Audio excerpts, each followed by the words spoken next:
আমার মা যখন তার মেন্সটা বন্ধ হলো, সে জানলো পৃথিবীতে কেউ এসেছে, প্রথম আমাকে চিনল আমার মা। আমার মা খবর দিল আব্বাকে, দ্বিতীয় ব্যক্তিটা চিনল আব্বা। এবার আব্বা চিনার পর নানা নানি দাদা দাদি দুই ফ্যামিলি বুঝে নিল যে আমাদের ভিতরে নতুন একজন আসতে চলেছে।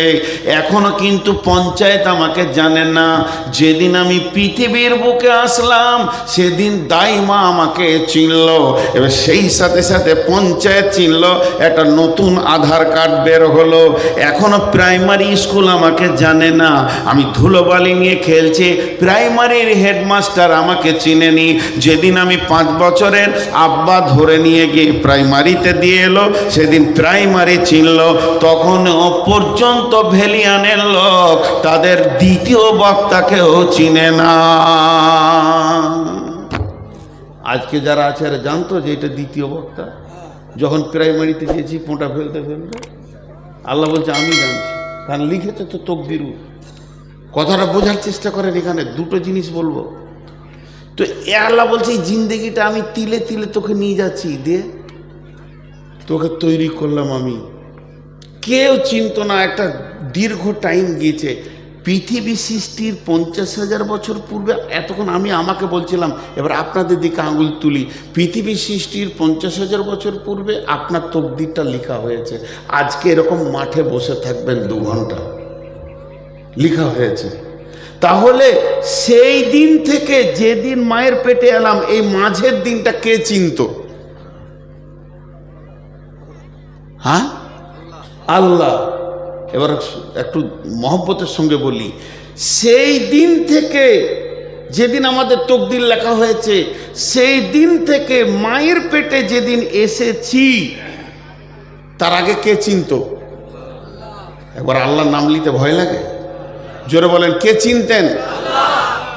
তাহলে আল্লাহর কাছে কতটা জীবন আমার কেটেছে, এটা অঙ্ক করেন।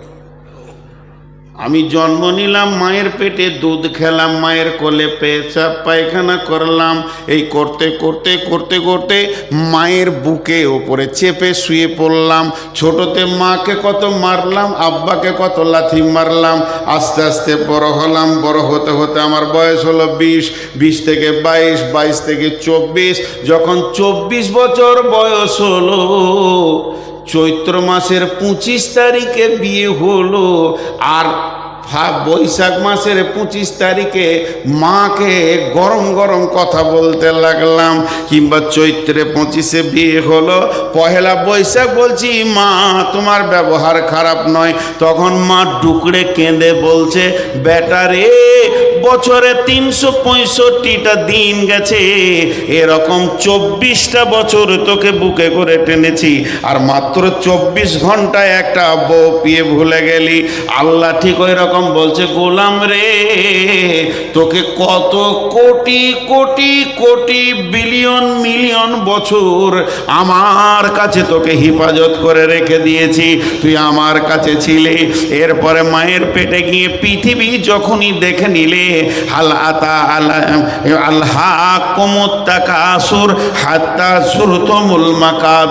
এই পৃথিবীর সৌন্দর্য, পৃথিবীর ঐশ্বর্য, পৃথিবীর বিবি ছেলে পিলে গাড়ি বউ বিটি তোকে এমন করে ঘেরে নিয়েছে, আমি আজান দিয়েও তোকে পেছি না। কোটি কোটি বছর আমি রাখলাম, আর আমি ডেকে পেছি না। হাইয়া আলাস সালাহ, বাংলায় দিয়া জানটা, আয় আয় তোরা নামাজের জন্য আয়, মাথা নামাবি। যে মাবুদ তোকে কোটি কোটি বছর তার কাছে রেখেছিল, মাত্র মা বাপকে 100 বছর দিয়েছে, তাও মা বাপ থাকবে না, পৃথিবীর বুকে 100টা বছর থাকবি। আর পৃথিবী সৃষ্টির 50,000 বছর পূর্বে তোর জন্ম হয়ে গেছে, তোর তকদির লেখা হয়ে গেছে। এই 100 বছরে মাত্র 22টা বছরে কাটালি, এটি পৃথিবীকে নিয়ে উবুর হয়ে পড়ে গেলে মাবুদের ডাক আর শোনা যেছে না। আল্লাহ তাবারাক ওয়া তাআলা বলছেন এই জিন্দেগিটা আমি বানিয়েছি রে। তারপরে আল্লাহ দ্বিতীয় কি বলছেন, ইন্না খালাকনাল ইনসানা মিন নুতফাতিন আমসাজিন নাবতালিহি ফাজআলনাহু সামিআম বাসীরা। ওরে আমার গোলামের দল, তারপরে তোকে কিভাবে এই অবয়বটা দিলাম শুনেলে, তোর বাপকে উত্তেজিত করে, তোর মাকে উত্তেজিত করে, দ্রুতগামী বীর্য থেকে আমি বানালাম।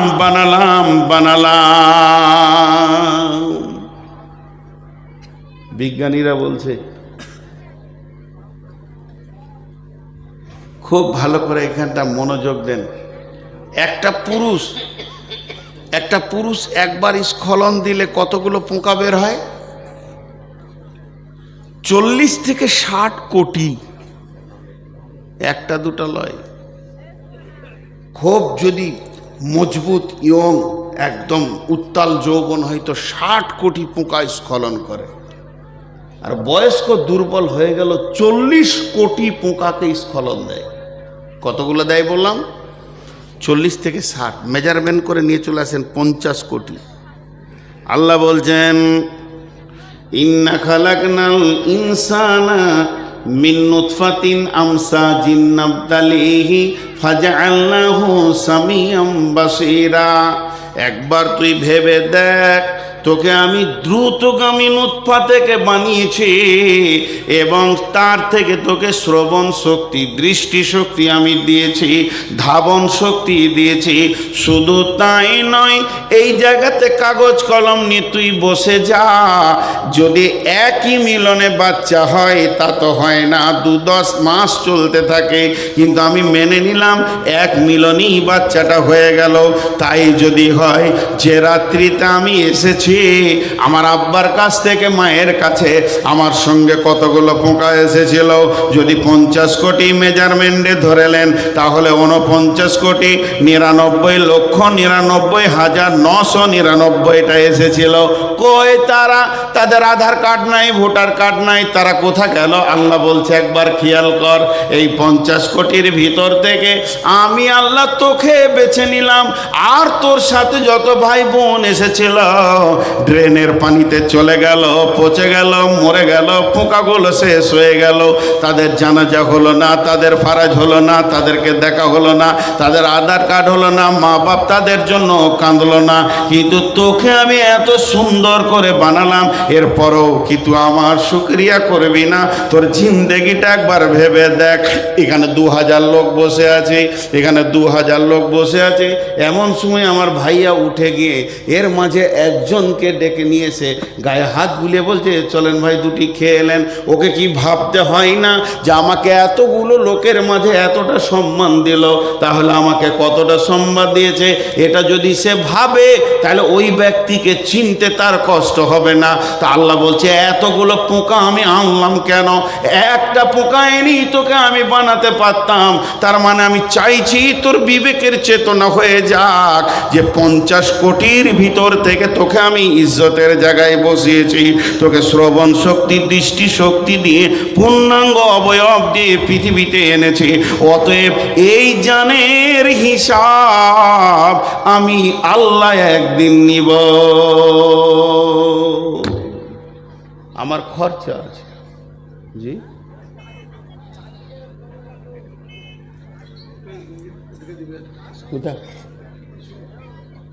কি বলবো ভাইয়া, কি আর বলবো, খুব একটু হিসাব করে চলি। এখন মালের কথা বলিনি, খালি জানের কথা বলছি। খুব একটু হিসাব করি যে আল্লাহ কতটা আমাদেরকে সম্মান দিয়েছেন। আরো আছে, মানুষ সৃষ্টির ব্যাপারে অনেক কথা আছে। এরপরে চলেন মাল। কিয়ামতের মাঠে মালের হিসাব হবে কেমন করে? আল্লাহ রসুল যে বলেছেন, কেন বললি তুমি ফেরে পড়ে যাবে। আমাকে বলছে নূর মোহাম্মদ এসো, 70 বছরের জীবন দিলাম, তুমি টোটাল 70 বছরে যা ইনকাম করেছো আমার রেডারে ধরা আছে, টোটাল ইনকাম করেছো তুমি 3 কোটি টাকা। এখন এই 3 কোটি টাকা, প্রতি কোটিতে 100 লাখ, প্রতি লাখে 100,000, প্রতি হাজারে 100 টাকা। আপনার কি মানে 100 প্রতি হাজারে 100 টাকা 10টা, প্রতি 100 টাকায় 1 টাকা হচ্ছে 100টা, আর প্রতি 1 টাকাতে নয়া হচ্ছে 100টা। তুমি 1 নয়া, 2 নয়া, 3 নয়া, 4 নয়া, এমনি করে পূজাতে পূজাতে 3 কোটি টাকা আমাকে পুজিয়ে দাও। কোন পথে আয় করেছো আর কোন পথে তুমি ব্যয় করেছো? আয় যদি হারাম হয় তা ব্যয় আর যাবে না। আল্লাহ কথাটা বোঝাতে পারলো? আপনাদের এদিকে পাম্প মেশিন আছে? Pump machine? আপনারা মুখ খুলেন না কেন?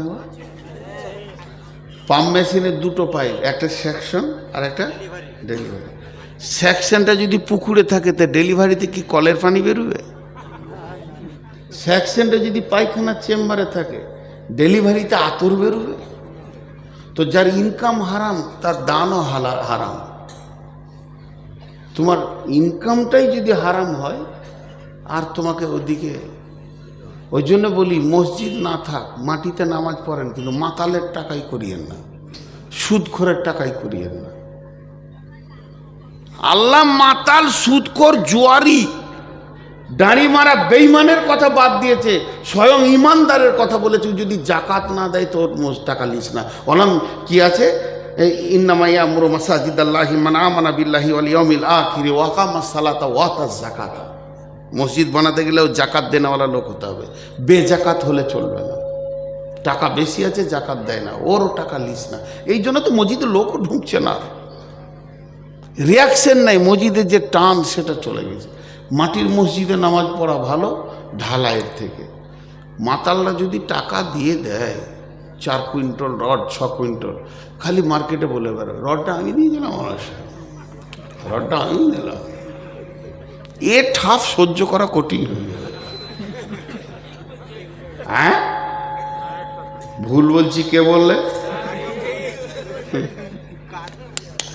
ওই জন্যে বলতে এখন আমাদেরও ইমান দুর্বল হয়ে গেছে, আমরা সব চিটিংবাজ মাল আর কি, যে বায়ান করছি মুনাফিকি হালাতে।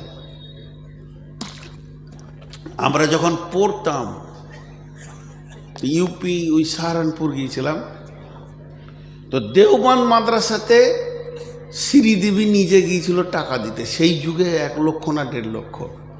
তো মুফতি সাহেব বলেছিল তুই ভাগ এখান থেকে, মাদ্রাসার দরজা থেকে তুই ভাগ।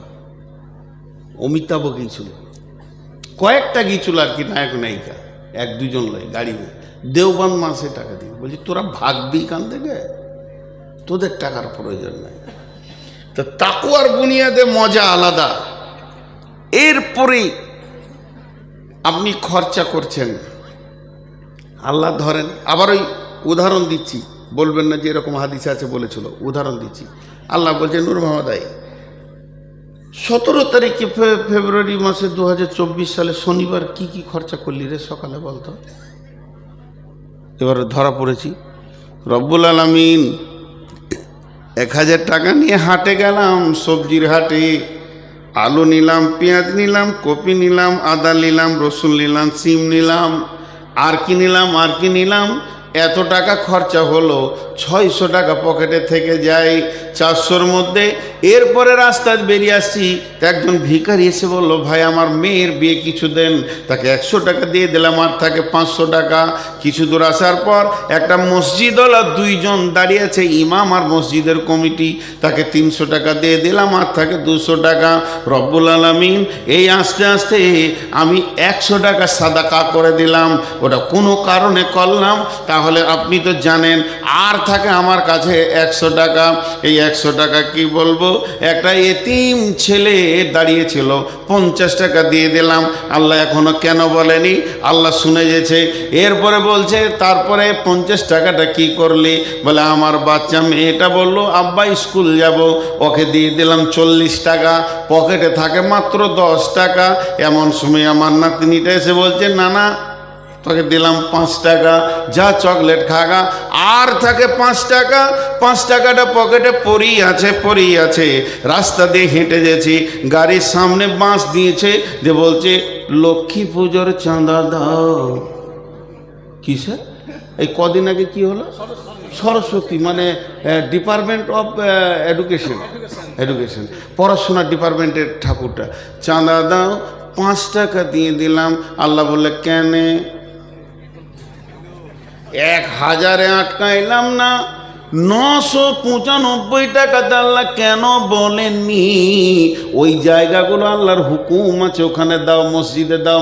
ওয়াতাল মালা আলা হুব্বিহি দাবিল কুরবা ওয়াল ইয়াতামা ওয়াল মাসাকিনা ওয়া ইবনাস সাবিলি ওয়াসাইলিনা ওয়া ফির রিকাব। আমি এনার হাতে 10,000 টাকা দিয়ে সৌদি চলে গেলাম উমরা করতে, হজ করতে, আর বলে গেলাম ভাই কোরআন মোতাবেক খরচা করবেন। হিসাব নিতে এসে দেখছি 5 টাকা দুর্গা পুজোতে দিয়ে দিয়েছে। আমি বললাম কেন দিলেন? টাকা তো আমার আপনার নয়। তো আল্লাহ বলছে মাল তো তোর নয়, মাল আমার, আমি দিয়েছি বলি তোর মাল। তুই কে মাল এনেছিলি বল মায়ের পেট থেকে? বলেন একবার হ্যাঁ বলেন তো সবাই। 100 বছর আগে এখানে ছিলাম? জোরে বলেন ছিলাম। এরপর একটা হ্যাঁ বলেন। 100 বছর পর থাকবো? দুটো না হলো 3 নম্বরটা দেখেন হ্যাঁ বলতে পারেন নাকি? যেদিন এসেছিলাম মাল নিয়ে এসেছিলাম, এটাও না। 4 নম্বরটা একটু বুকে বল দিয়ে বলেন, যেদিন যাব লুটে নিয়ে চলে যাব। এর নাম ধোঁকা। পৃথিবীটা ধোঁকার জায়গা, পৃথিবীটা ধোঁকার জায়গা। একটা ছেলে ন্যাংটা, গোটা শরীর আর কাপড় নাই, ন্যাংটা, বছর 3 বছরের ছেলে, বাচ্চা ছেলে, নানার বাড়ি নানির বাড়ি বেড়াতে এসছে। তো দৌড়ছে রাস্তায়, আর ওর কোনো নানা হয় সম্পর্কে, ওর মায়ের চাচা কি মামা বসেছিল, বলছে ওই তোর পয়সা পড়ে গেল। তো খুঁজছো, তোর কানে ধরেছে, তোর কাপড় আছে, পকেট আছে, এনেছিলি কিছু? আবে তোর হারাবার কি আছে? যে কিছুই আনে নাই তার হারাবার কিছু আছে? তাহলে আমরা যেদিন এসেছি কিছুই আনি নেই, হারাবার কিছু আছে? যেটুকুই আল্লাহ দিয়েছে ওইটুকুই আল্লাহ দিয়েছে। জি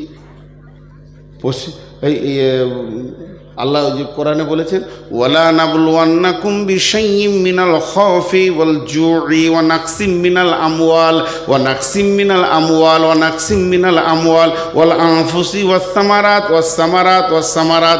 এখানে 5খানা কোশ্চিন আল্লাহ পরীক্ষা করবে, তার মধ্যে মালকে নষ্ট করে এবং ফল ফসলকে নষ্ট করে।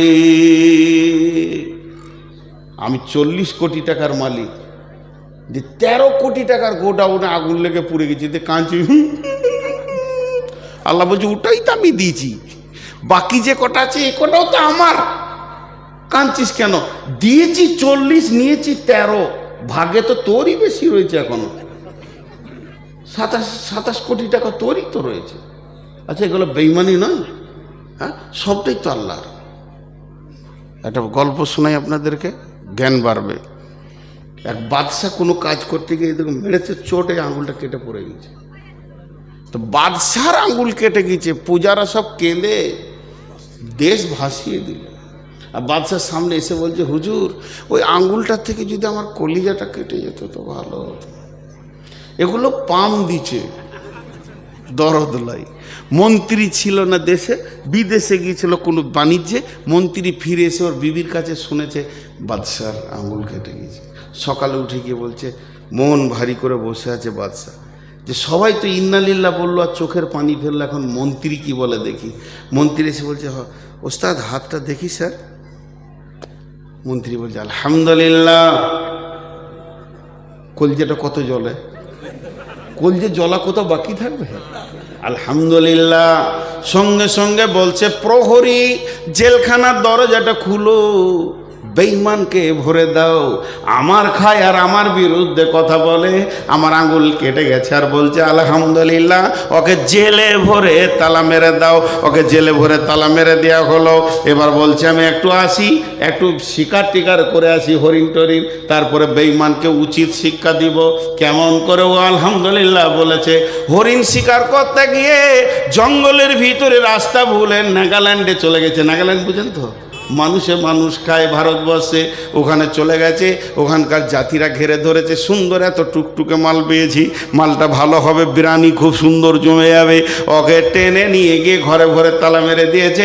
সন্ধ্যার সময় বসে হিসাব করছে, মাংস খেয়ে কতটা নিবি? কেউ বলছে মাথা নিব, কেউ বলছে ঠ্যাং নিব। এবার বাদশাহ বলছে আর বাড়ি ফেরা হলো না, কাল সকালে তো আমাকে পিস পিস করে কেটে খেয়ে নেবে। টেনশন আর চিন্তা, টেনশন আর চিন্তা। সকাল হলো, তাকে তালাক থেকে বের করে পেছন দিকে হাত বেঁধে ঠাকুর থানে নিয়ে যাওয়া হচ্ছে। রাবণের পূজা করে ওরা। এবার ওকে কাটবে, কেটে পিস বানাবে। বাদশার জান মুখ সব শুকিয়ে গেছে। যখন পেছন দিকে হাতটা বাঁধতে গেছে, দেখছে একটা আঙুল কাটা। তখন এবার বলছে পুরোহিতকে ডাক, আজ কি বার রে? শনিবার। আঙুল যে কাটা রে? পুরোহিত হাত চালাইছে, খবরদার মারিস না, বংশ ধ্বংস হয়ে যাবে। যেখান থেকে এনেছিস ওইখানে দিয়ে আসগা। বাদশাকে দিয়ে চলে গেল। যেই বাদশাকে দিয়ে চলে গেল, বাদশাহ সকালে দৌড়ে এসে ঘোড়া থেকে নেমে বলছে তাড়াতাড়ি জেলখানার গেটটা খুলে দে। ওরে ওই আঙুল কাটা ছিল বলি জানে বেঁচেছি রে ভাই, তুই বলেছিস আলহামদুলিল্লাহ। তোরটাই ঠিক আছে রে, তুই বলেছিস আলহামদুলিল্লাহ। এতক্ষণে কাটা আঙুলের লাভটা বুঝলাম, নাহলে তো এতক্ষণ বিরিয়ানি দিয়ে শেষ হয়ে যেতাম রে। ওরা যে সব মাল মশলা কিনে ফেলেছিল, শুধু আমাকেই পিস করতে বাকি ছিল।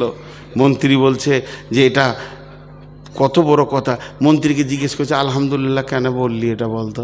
বলে আরে হে আমার বাদশাহ, স্যার আপনি ভেবে দেখেন, আপনার বডিতে আল্লাহ 20খানা আঙ্গুল দিয়েছে।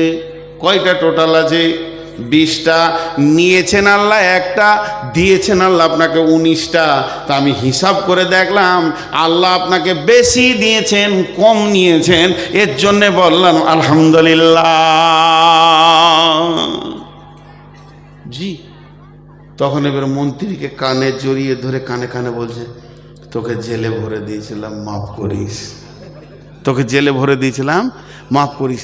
মন্ত্রী বলছে মাফ কেন করব, জেলে ছিলাম আলহামদুলিল্লাহ। যদি আপনার সাথে যেতাম আমার তো আঙ্গুল কাটা নাই, আমার তো আর ফিরা হতো না। তাই জেলটা আমার জন্য আলহামদুলিল্লাহ। জি ভাই, আল্লাহ তাবারাক ওয়া তাআলা বলছেন তোদের মালের হিসাব আমি নিব, একটা টাকা আমার টাকা বেঈমানি করবি না। আর আল্লাহ তাবারাক ওয়া তাআলা রাসূল বলছেন, এটা তো একদিকে গেল, আর একদিকে একটা নিয়ে আসেন। বিসমিল্লাহির রহমানির রহিম, মান কাতা মিরাসা ওয়ারিসিহি কাতা আল্লাহু মিরাসাহু ইয়াউমাল কিয়ামাতি ফিল জান্নাহ। বিশ্বনবী বলছেন কেউ যদি মালের বেঈমানি করে, ছোট ছেলেকে লিখে দেয়, বেটাদেরকে লিখে দেয়, মেয়েকে ফাঁকি দেয়, বড় ছেলেকে ফাঁকি দেয়, এই যে মালের ওয়ারিসকে গোলমাল করে, আল্লাহ তার জান্নাতকে কেটে ওকে দিয়ে দেবে। আমি 40 বিঘে জমির মালিক, 50 বিঘে জমির মালিক, 200 বিঘে জমির মালিক, আসলে জমি আমার নয়, জমির মালিক আল্লাহ। আর আমার ওরসে আমার বিবির পেটে কটা হবে আর সেই জমির ভাগ কে কে নেবে এটা আল্লাহ করে দিয়েছে। অতএব আল্লাহর কলমের বাইরে আমাদের কলম চালানো যাবে না। আপনাদের নলহাটিতে এরকম আছে, জমি লেখালেখি নাই, ফাঁকি মেরে দিয়ে লিখে দিলে, হজ করার আগেই আবার দিচ্ছে। আহা, এ যে কি ডেঞ্জার সাজি পৌঁছাইছে ওখানে। ও সে আগেই লিখে দিচ্ছে, দেখেন। হ্যাঁ আল্লাহ, বড় বড় আলেমদেরকে জিজ্ঞেস করবেন, কিছু আলেমের ফতোয়া যে এরা জীবিত জাহান্নামী, খালি যদিন শ্বাস লিছে দুনিয়াতে, মরবে তো জাহান্নামে যাবে। তার মানে ও কি বলেছে জানেন? ও বলতে চাইছে আল্লাহ আপনার বুদ্ধি শুদ্ধি কম, আমার ব্রেনটাই ঠিক আছে, আমি যেটা করছি এটাই ঠিক, পরোক্ষভাবে কোরআনকে নেকেট করছে, অনেকগুলো গোনা করছে, অনেকগুলো, যে অমুক পেয়ে যাবে, এ পেয়ে যাবে, ও পেয়ে যাবে, বোঝে না। খবরদার না, মালের মালিক আল্লাহ। চলেন এবার দুটি ঘটনা আপনাদেরকে শোনাই। হযরতে ওসমান গনি রাদিয়াল্লাহু তাআলা আনহু মদিনার হাটে নিজে গম বিক্রি করতে গেছেন। হযরতে ওসমান গনি রাদিয়াল্লাহু তাআলা আনহু মদিনার হাটে নিজে গম বিক্রি করতে গেছেন। আর খলিফার গম ঝরঝরে তত্তরে আয়নার মতো গম, কোনো ভেজাল নাই। আমিরুল মুমিনিন খলিফাতুল মুসলিমিন হযরতে ওসমান গনি নিজে দাঁড়িয়ে আছেন। এবার পাইকাররা আসে, বলে কি দাম? পাইকাররা আসে, বলেন হুজুর কত লাগবে, কি দাম লাগবে? উনি খালি একটা কথা বলেন, এখনো সময় হয়নি, আর একটু বেলা হোক, আপনারা ঘুরে আসেন, বিক্রির জন্যই তো এনেছি, তো বেচে দিব, অতএব একটু ঘুরে আসেন, একটু ঘুরে আসেন, একটু ঘুরে আসেন, একটু ঘুরে আসেন। বেলা উঠে গেছে, এমন সময় হাটে একটা দল ঢুকছে। বহু দূর থেকে তারা মরুভূমিতে হেঁটে এসেছে, ক্লান্ত শ্রান্ত হয়ে। তাদের চেহারাগুলো কেমন, গালগুলো ঢুকে গেছে, চোখ ঢুকে গেছে, মাথায় কখন চিরুনি করা তো দূরের কথা, কোন যুগে তেল নিয়েছে তারা জানে না। হাড়গুলো পিঠে লেগে গেছে, পেটটা ভিতরে লেগে গেছে, তাদের হাড়গুলো গোনা যাচ্ছে। তার মানে না খাওয়া একদম এই রকম অবস্থার মানুষ। তাদের মধ্যে নারী আছে, পুরুষ আছে, শুধুমাত্র ইজ্জত ঢাকা, ছোট্ট মতো একটা হাতে গামছা, আর তো কিছু নাই। শিশু আছে, বৃদ্ধ আছে, নারী আছে, পুরুষ আছে, যুবক আছে, লাইন দিয়ে ওই হাটে ঢুকছে। হযরত ওসমান বললেন, দাঁড়াও, তোমার গামছাটা কত? লাও, তুমি একটা লাও, দেখি তোমারটা দেখি, তোমরা কজন? বলে দুজন। লাও, তোমরা দুইজন লাও, এইভাবে লাও, আর একটা বস্তা আনো, লাও লাও। দিতে দিতে দিতে দিতে দিতে দিতে গম শেষ, তারাও শেষ। গমগুলোকে তারা মাথায় বেঁধে নিয়ে আবার মরুভূমির বুক চিরে হাঁটতে শুরু করলো। বড় বড় পাইকাররা এসে বলছে, আমিরুল মুমিনিন খলিফাতুল মুসলিমিন, আপনি রসুলের জামাই হয়ে কাজটা কেমন করে করলেন? ওদের তো পেটে ভাত জুটে না, কত দাম আপনাকে দিয়েছে, যে দামের বিনিময়ে আপনি ওটাকে বিক্রি করলেন? আমরা তো এত দাম দিতে চাইলাম, আমাদেরকে কেন দিলেন না? হযরত ওসমান বললেন, বন্ধু রে, আজকের গমটা আমি আল্লাহর জান্নাতের বিনিময়ে বেচে দিয়েছি।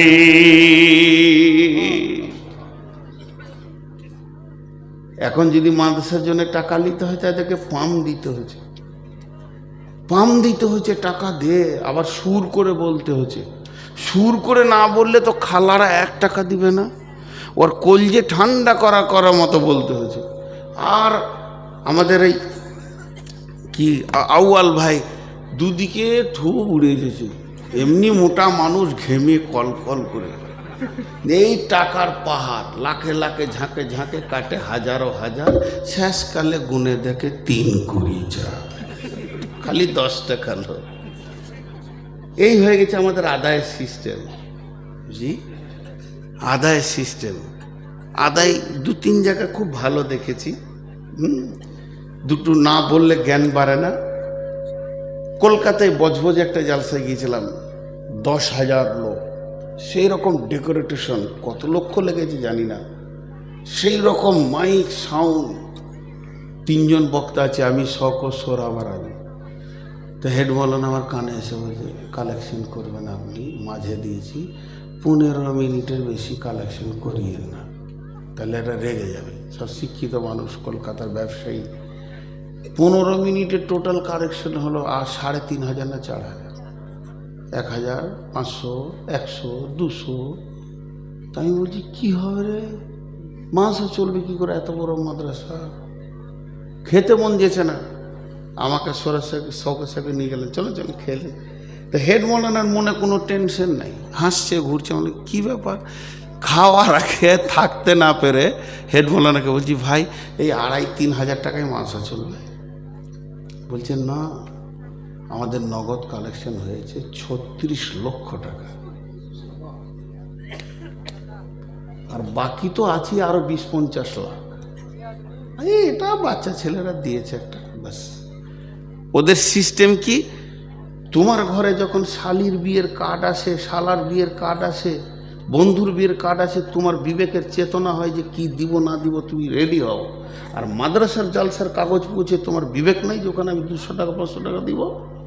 তো যেদিন জালসার ডেট তার 3 দিন আগে পর্যন্ত এলাকার লোক সব টাকা নিজে এসে মাসে দিয়ে চলে গেছে। বলছে খালি বসে থাকতে হয় দুটো মৌলবীকে, ওরা চেক নেবে আর কি, 5000 একটা চেক দিয়ে দিল। হ্যাঁ হ্যাঁ হ্যাঁ হ্যাঁ, তো কি সুন্দর সিস্টেম।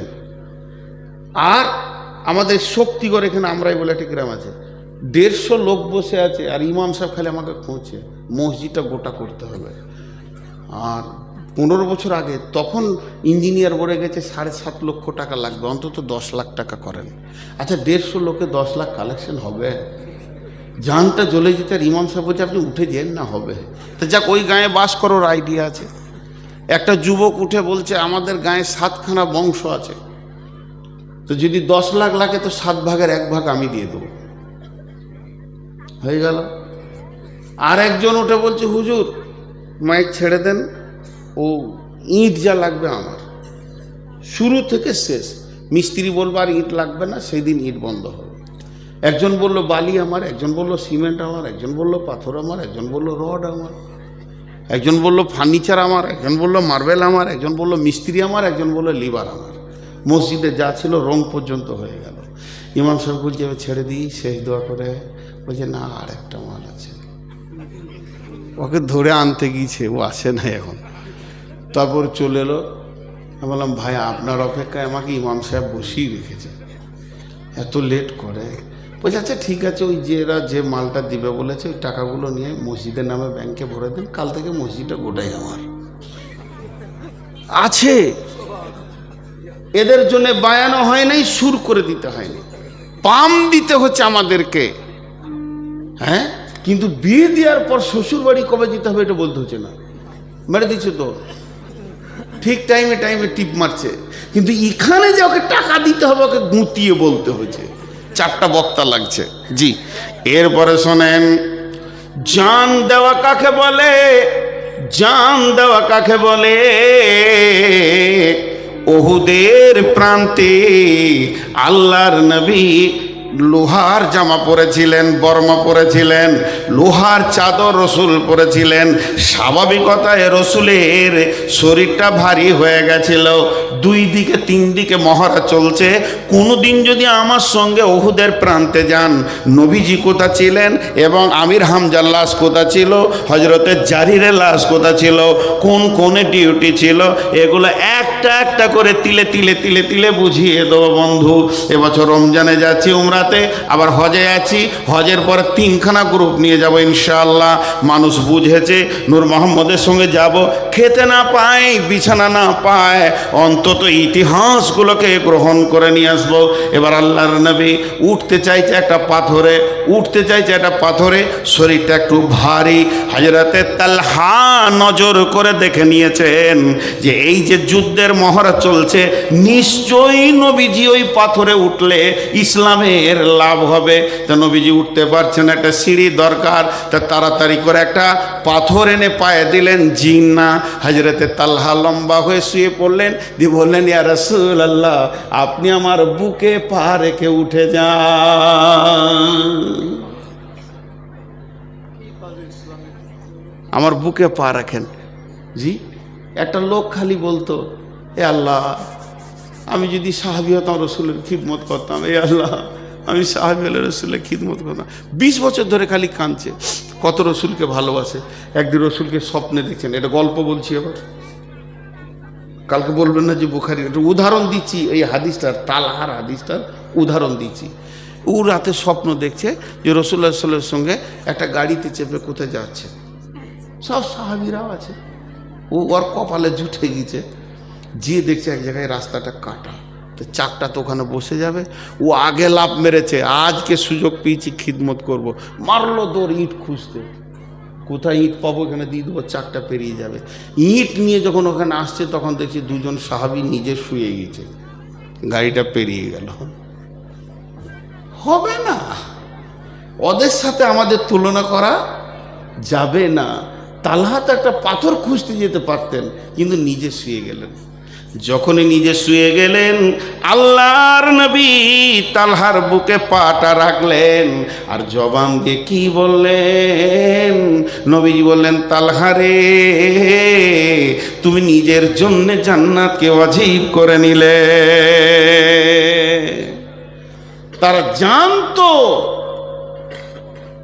যারা গাড়ি চালাতে জানেন, অন্তত মোটর সাইকেল হোক, 4 চাকা হোক, গাড়ি বলে আমাকে এখন ডবল গিয়ার দাও, 3 গিয়ার দাও, 4 গিয়ার দাও, টপে দাও, বলে গাড়ি।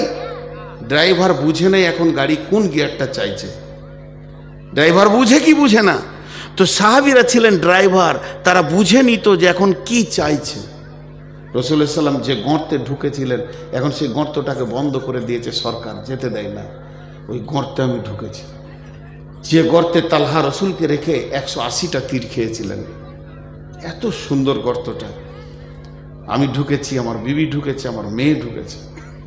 ওই গর্তের সামনে যখন গেলাম মনে পড়ল কাফের বেঈমানেরা তীর রেডি করেছেন, রসুলকে পৃথিবীর বুক থেকে সরিয়ে দেবে। বেঈমান, তোরা কি পারবি আল্লাহ না বললে?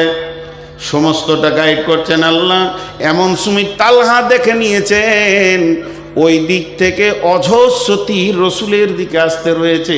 নবীজিকে পেছন দিকে ঠেলে দিয়ে গর্তে ভরে দিয়ে পাহাড়ের প্রাদদেশে গর্তের মুখে তালহা দাঁড়িয়ে গেলেন।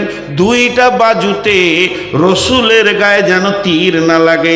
তালহা বলছেন, রাসূলুল্লাহ খবরদার বের হবেন না, আপনি ওই জায়গায় থেকে যান, আপনি হিফাজতে থেকে যান। এবং 2 জায়গায় তীর 180খানা তীর খেলে।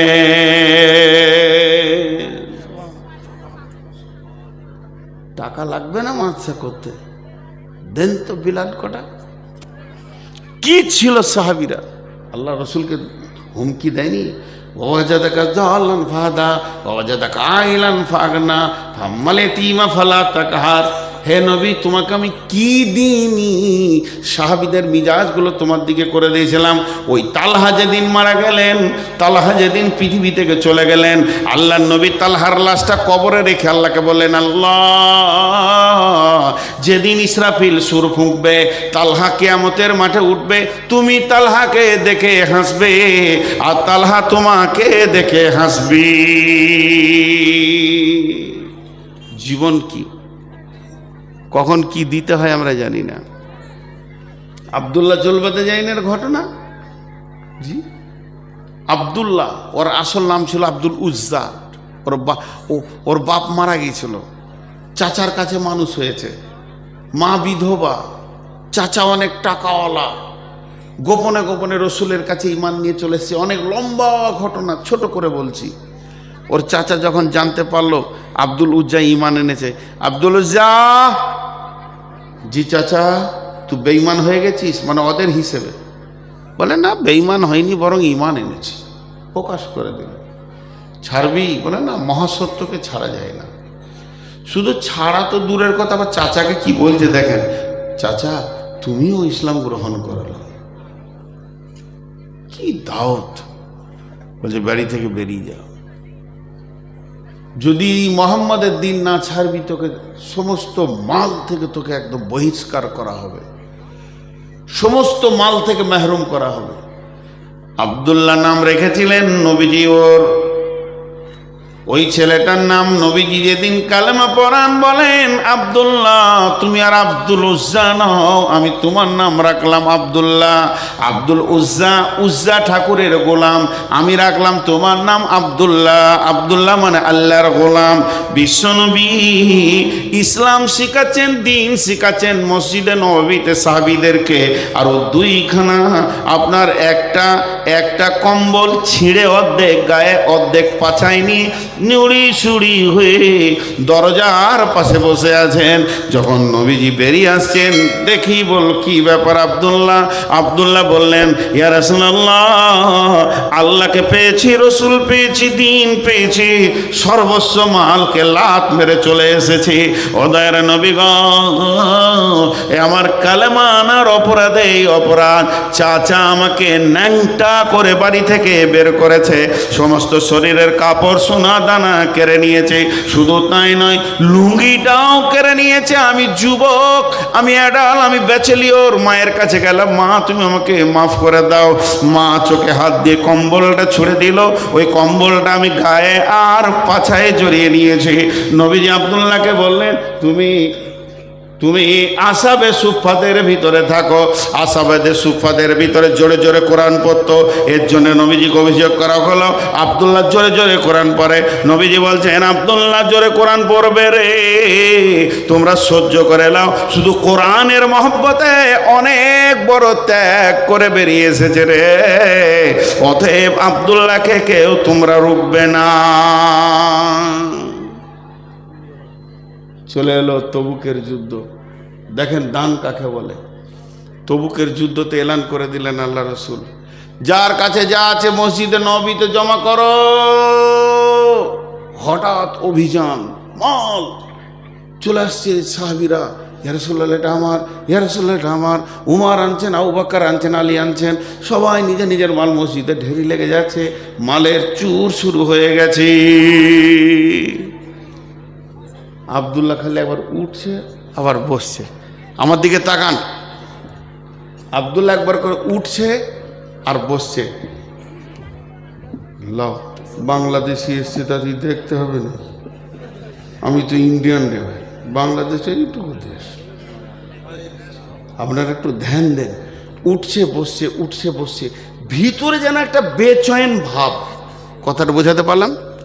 ঠিক এমন সময় রসুল বলেন, আব্দুল্লাহ তুমি, যেই বলেছে তুমি, সঙ্গে সঙ্গে কেঁদে বলছেন, ইয়া রাসূলুল্লাহ আমার কাছে একটা খেজুর নাই যে আমি দান করি, আজকে আমি এই আমলে শরিক হয়ে যায়। দয়ার নবী গো, আমার জানটাকে আপনি মোতার জন্য কবুল করে নেন। আব্দুল্লাহকে নবীজি বললেন, চলো তুমি কবুল হয়ে গেছো। যখন আব্দুল্লাহ মোতার জন্য বেরিয়ে যাচ্ছেন, বিশ্বনবী বললেন, আল্লাহ আমি আব্দুল্লাহর রক্তকে বেঈমানদের জন্য হারাম করে দিলাম। এই কথা যখনই বললেন তো আব্দুল্লাহ ডুকরে কেঁদে উঠলেন, ও দয়ার নবী গো, আমাকে রক্ত কেন আপনি হারাম করলেন? আমি তো শহীদ হওয়ার আকাঙ্ক্ষায় যাচ্ছি। লম্বা ঘটনা। এই আব্দুল্লাহ খোলা আকাশের নিচে কয়েকদিন মহড়া করেছিল যোদ্ধার, তার জন্য তার জ্বর হয়ে গেছিল। জ্বরে আক্রান্ত হয়ে যখন মারা গেল, ওই লাশ আনা হলো এবং বিশ্বনবী জানাজা পড়লেন। বিশ্বনবী আব্দুল্লাহর লাশকে কবরে রাখলেন এবং আল্লাহকে বললেন, আল্লাহ আমি আব্দুল্লাহর উপরে খুশি আছি, তুমিও খুশি হয়ে যাও। 5 মিনিটের বেশি থাকবো না। কেউ আছেন 10,000 দিবেন? মাইকের নাম প্রচার করব না। কেউ আছেন 10,000 5,000 দিবেন? আল্লাহর জন্য দেবেন। যে দেশেরই হোক, যিনি আমার পরে বক্তা, উনি আজকে আমাদের জন্য অনেক সম্মানী, কারণ বিদেশি মেহমান।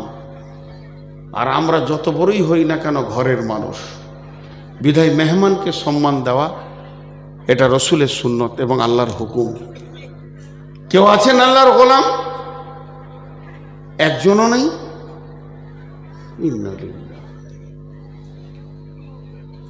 কয় টাকা? কত? 3,000। দেখেন ছেলে মানুষ, তাই 3,000 দিচ্ছে। হ্যাঁ, এক জায়গায় কালেকশন করছিলাম আর লোক উঠতে শুরু করেছে। আল্লাহ ঘর যায় না, হাসপাতাল পাঠিয়ে দেওয়া। সারা স্লিপ করে কোথাও পড়বে, নাক পাক ফেতড়ে ছাতড়ে হাসপাতাল যায়। টাকা পিড়ে রস বার করে নেবে আল্লাহ। জি, টাকা বের করে আল্লাহর কাছে 2-3টে মেশিন আছে। একটা হচ্ছে হাসপাতাল, কোর্ট। এখানে না দিবে তো ওখানে পিড়ে বার করবে, টাকা নিয়ে যেতে দেবেন আল্লাহ। কেউ আছেন আল্লাহর গোলাম? দেবে না গো, আমাকে কেউ দেখতে পারে না, তার থেকে পালিয়ে যায় ভালো, বেজ্জতি হওয়ার থেকে। 3,000 টাকা দিয়েছে। জি, আর কেউ আছেন? আসলে বিদেশি মেহমানের হাতে দিবে তো নেকি বেশি নেবে। জি না, ওকে পেশাব লেগেছে। কোন ভেজালে কথা বলছেন? আর যে মোটা মুরগি কালেকশন করেছে আউয়াল ভাই, সব একদম নিয়ে নিয়েছে। দেন 500 বাপ মায়ের নামে। কি করেন?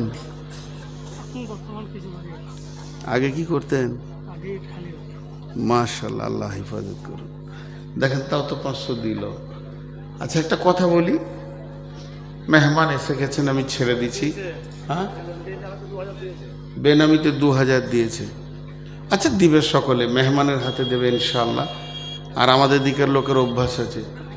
জি জি, তো হায়াত বাকি, তো মোলাকাত বাকি। শুধু একটাই কথা খেয়াল রাখবেন, জান আর মালের হিসাব লাগবে কিয়ামতের মাঠে।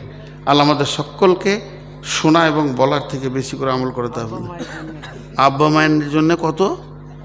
হ্যাঁ, শোনো, তোমার কাছে 8 টাকা নাই? কত আছে শোনা? 2-3 হাজার আছে। তা 1000 দেওয়া যাবে না? 500? তুমি তো খুব ছেলে ভালো, তো আরেকবার চাইবো। ওই 100 টাকাটা দাও। আচ্ছা, ঠিক আছে, তো